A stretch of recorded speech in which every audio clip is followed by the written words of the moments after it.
Holy City Center Radio is episode 130, and I am your host, Christian Sanger. Today is Friday, June 2nd, 2023. June, I can't believe it. Said it before last few episodes, halfway through the year already. It's crazy. I mean, basically.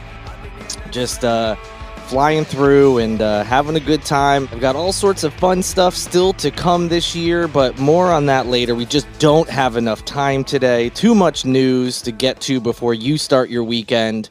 And speaking of weekends, real quick, do you need plans? It looks like we're going to have an awesome weather weekend. Unless something changes since I record this, of course. Always got to throw that caveat out there. Plenty going on in town. Go to holycitycenter.com/events. You can see what is coming up, not just this weekend, but in the weeks and months to follow. So again, holycitycenter.com/events, and you'll be able to find some plans to enjoy your weekend. Now that that's over, to the news we go. Governor Henry McMaster this week ordered the deployment of South Carolina National Guard troops to what he said was for the purpose of helping secure the U.S. southern border in Texas. He said in part that he was doing this at the request of Texas Governor Greg Abbott, and that his reasoning behind it was to hold the line on the southern border. And then he also went on to state in the press release, the safety and security of South Carolinians require that we stop the drug cartels, criminals, and terrorists from entering our country to peddle their poison. Whoo, boy. So he says that his office, I should say, said that the mission remains in the planning phase, and exact details, including the number of troops, will be finalized in the coming weeks with the goal of deployment happening by July 1st. All right. We all know some of what he's saying is true. There are bad actors that can come through our southern border, obviously. Is the situation as dire as they tend to make it seem? Of course not. Is help needed down there? Could improvements be made? I'm sure, of course. But this whole thing is ridiculous. Ever since Biden got into office, a lot of Republican governors, namely Mr. Abbott in Texas and Mr. Ron DeSantis, a presidential candidate now officially over in Florida, have done all sorts of political stunts like sending immigrants to northern states, trying to, they're just trying to make a political show out of it. Like, oh, if you want to allow people to come into our country, here, you take them. And of course, not giving them any heads up. You probably remember this happening months back. So things like that are going on. And this is without a doubt a political stunt. I mean, there's just no way around it. There isn't any huge reason or a huge change, I should say, that necessitates sending National Guard troops there, despite what, Greg Abbott, the governor of Texas, may say. If it was such a dire situation, why would we be saying, oh, we hope to have a deployment in a month from now? You would be sending people as soon as possible. It is all a political stunt. It's all political theater. And, this, fine. Political stunts in theater happen a lot, but what really irritates me and many other people I've seen who commented on this story over the last few days is that it's involving, members of our National Guard. You're forcing them to go to Texas to do nothing, basically. It's a waste of their time, likely a waste of taxpayer money, depending on how all this is funded and everything. And it's so ridiculous. Again, not to say there aren't concerns at our border, that there couldn't be improvements, but there is just no indication that this is necessary whatsoever. But, I don't know what else you all or myself would expect from Governor McMaster.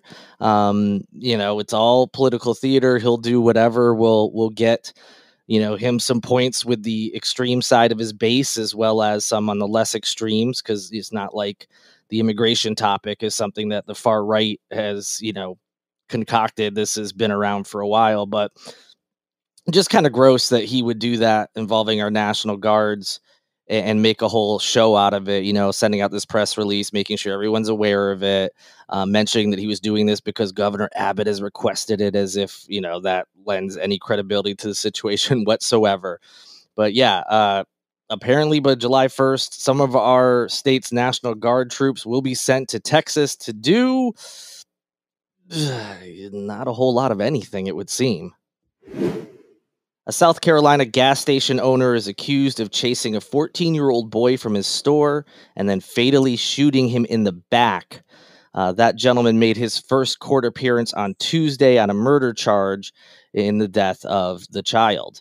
Rick Chow, who is the gas station owner, thought the boy had shoplifted 4 bottles of water on Sunday night from his Express Mart Shell station in Columbia, but that 14-year-old, whose name was Cyrus Carmack Belton, put the bottles back in the cooler and was off the store's property and running away when he was killed, according to Richland County Sheriff Leon Lott. A gun was found near the teen's body, and Chow's son, who also was involved in the chase, told his father that Carmack Belton was armed after the youth fell as he ran. This again, according to Sheriff Lott. He also said that he, meaning Sheriff Lott, said that there was no evidence the boy ever pointed the weapon at Chow or his son. Chow, who had a concealed weapons permit, was charged after an autopsy showed the middle school student was shot in the back, and deputies spoke to witnesses and reviewed surveillance and other video. If you're wondering, self-defense law in South Carolina requires that the shooter doesn't instigate the incident, believes he is in imminent danger, and has no way to avoid that danger. As it would seem from the charges, the police and I are in agreement that if someone is shot as they're running away and shot in the back, there is no immediate danger to you, and there is absolutely no need to shoot this person. So an extraordinarily sad story. Anytime someone dies, but add on top of that, someone dies needlessly, and a 14-year-old child dies needlessly. It's awful. It's horrific. Now, I've already seen comments online. Oh, the kid was stealing. The kid had a gun on him. Neither of those are acceptable excuses for what happened. Stealing anything, especially 4 bottles of water, does not mean you should die, especially if you're a 14-year-old kid. Having a gun on you that you did not point at anyone or threaten anyone with is not a reason, an acceptable reason that you should be shot and killed. It's gross what people will try to say to defend these actions and of these basically vigilante shooters that we are familiar with in this country, but it feels like over the last couple of months, we've heard a lot about these sort of scenarios. This one's a little different in that the person who was shot, allegedly was stealing something, whereas some of the other stories you may remember, someone tried, and these were kids, someone, I think it was a cheerleader and her friend, were trying to get into a car that they mistook for one of theirs, shot.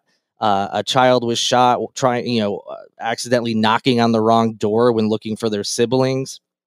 And there's been several other, someone pulled into the wrong driveway, and people are just being shot because we've got these trigger happy people out there that are just afraid of everything, for whatever reason, and don't stop to think that there's absolutely no reason to turn this violent. There's no reason to pull out a gun. There's no reason to shoot someone. But we have created this culture of people are afraid all the time. And if you notice, a lot of these stories are folks that are a little bit older. On the youngest possible, we'll see like middle-aged, and we've seen some of these folks are elderly. We don't know for sure, what kind of media they're consuming and anything like that, if that's to blame, but it's hard not to think about some of the media out there that's just frightening everybody about all the crime is on the rise and you got to be looking out all the time, and this godlike worship of guns that we have in this country, and people being so afraid and also afraid people are going to take their guns. And it's hard not to think this whole culture we have of violence and love of guns and being afraid of everyone and everything. You got to stand your ground and protect your property and all this other stuff. It's hard not to think that that's at play here. Speculation on my part, of course, and we'll see what happens. But regardless of why or what plays into this, it is, from the evidence that's been presented so far in this case, it is pretty clear that there was absolutely no justification for the shooting. It's incredibly sad and heartbreaking that a 14-year-old had to lose his life because a business owner was just a little too trigger happy.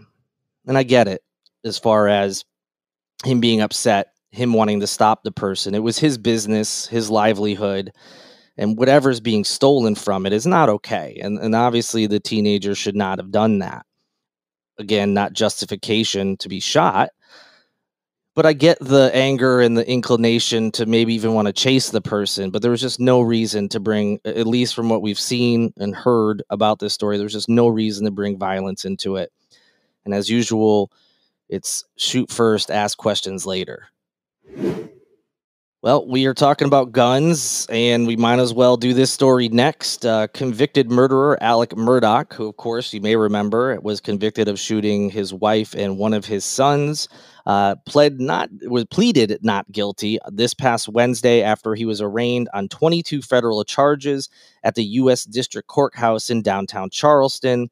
However, his defense team has suggested that his plea may change. So federal prosecutors, as you may remember from an earlier show, they charged the once prominent Low Country lawyer with 14 counts of money laundering, 5 counts of wire fraud, 2 counts of fraud conspiracy, and 1 count of bank fraud after he allegedly stole nearly $9 million over the course of a decade. His attorney, Jim Griffin, did most of the talking in court in Charleston and said that while his client is pleading not guilty at this time, he would be requesting a change of plea at a hearing in the near future.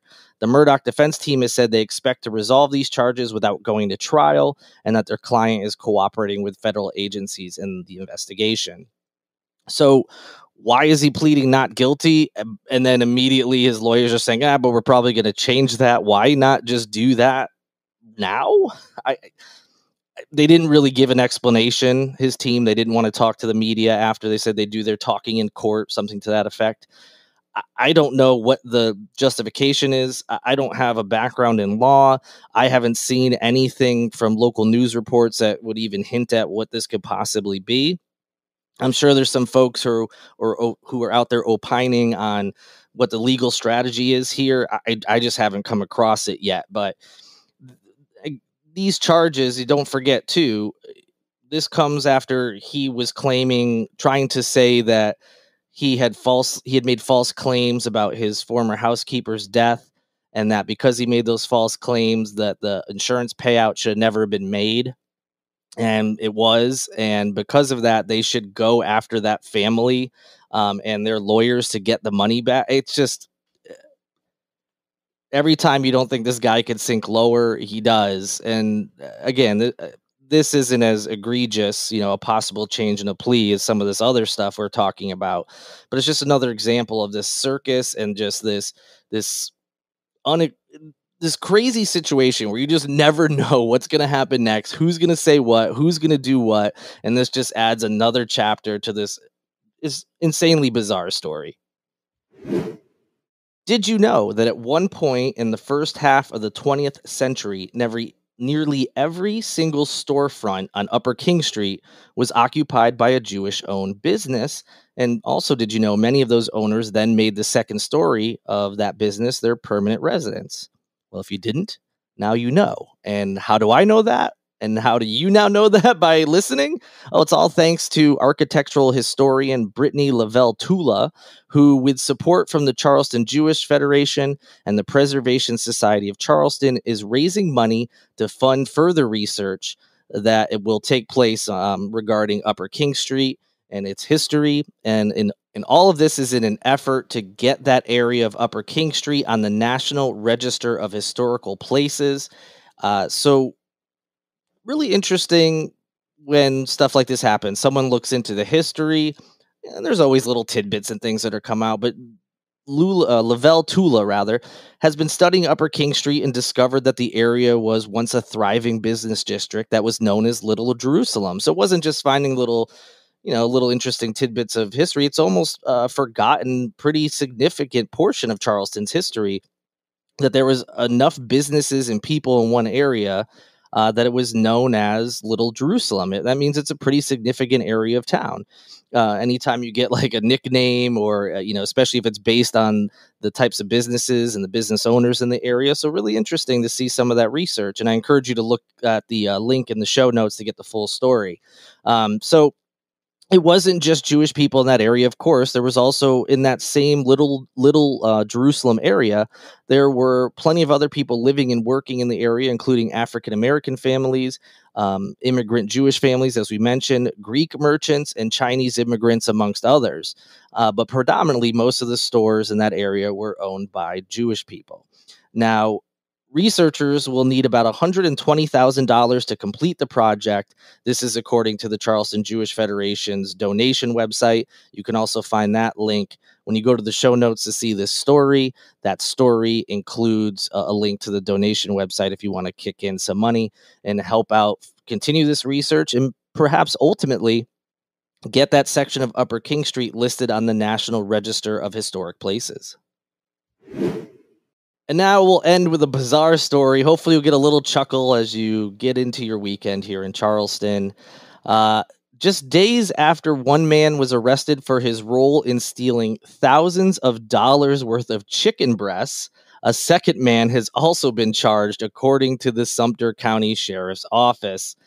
Antonio Nashawn Blackwell, who is 30 years old, was charged with grand larceny, which is of a value of $10,000 or more. His arrest was announced just days after Jeremy McFadden, 37 years old, turned himself into deputies at the sheriff's office last Friday on the same charge. Both McFadden and Blackwell stole $40,000 worth of boneless chicken breasts from Pilgrim's Pride, which is a meat processing plant in Sumter. The theft happened back on May 9th, according to police. Information about how all of that chicken was stolen, what has happened to it, and any other real details was not available at this time. There was also no word if any more arrests are expected. I'll be sure to pass any further information on the story on to y'all if I hear it. It would just a bizarre crime, and I would love to know what the thought process was behind it or why they did it, because that is a lot of chicken breasts to steal. It's just wild. $40,000 worth of it. I also want to know, like, how much that is, not monetarily, but some way I can grasp, whether it's how many pounds that is or something like that, because that has got to be an insane amount of food. So a very interesting story. Like I said, just something to maybe get a little chuckle as you start out your weekend, and just, I guess, keep an eye on any chicken breasts you may have at home in your freezer or fridge. Maybe this is a new hot commodity that might get stolen. You better keep an eye on it. So that'll do it for this Friday edition of Holy City Center Radio. I hope your June is off to a great start and you have a fantastic weekend. Again, remember to go to holycitycenter.com/events if you need to find some weekend plans. Also, if you'd like to support this show and all things Holy City Center, please go to one of two places. You can go to holycitycenter.com/shop, or you can pick up some merchandise, or go to patreon.com/holycitycenter. You can also help out by liking, subscribing, reviewing, rating, whatever you can do on the streaming platform you're listening to this podcast on. Please do that for Holy City Center Radio. It'll help me out immensely. Before I say goodbye, I also have to thank Cole Collins with LMC Sound System for producing this episode, and to Tyler Boone, the musician whose music you hear in each and every episode. Looking forward to the weekend. I am so psyched to have some plans. I'm ready to roll. Let's do this. But at the same time, I'm still looking forward to talking to you all on Monday. Not wishing away the weekend, but I do love doing the show. So I can't wait to be back on the mic and talking to you all again. But until that moment, have a good weekend. And as always, good night and good luck.